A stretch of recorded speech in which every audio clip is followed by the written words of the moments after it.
malagatok na NMAX version 2 pag nanggagaling sa hams. Ayan o.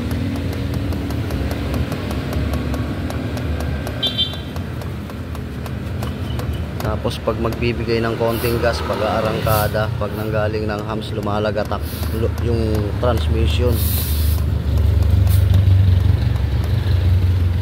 Subukan natin kung matatanggal. Ayan o. Maingay. Ayan, tanggal na natin yung transmission gear ng NMAX version 2. Ayan mga boss, ano mapapansin mo, yung dulo, pinakababa ng ipin ng gear may parang may bakat na. Ayan, lumalagatok, may clearance na yung gear eh. Ito lang ginagawa ko dyan, hindi ko na yan pinipress para mawala yung lagatok. Ayan, itong malaking gear baliktarin lang natin.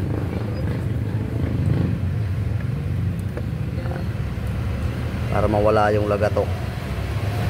Sa susunod, pag magingay pa rin, mas the best yan, palit.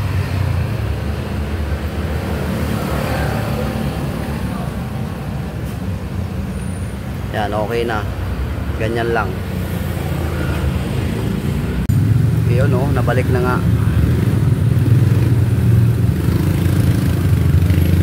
Wala nang lagatok yan mga boss. Yan o, legit yan, gear lang, baliktarin nyo. Oh. Yun o, okay na mga boss. Legit yun mga boss. Oh. Wala nang press yan.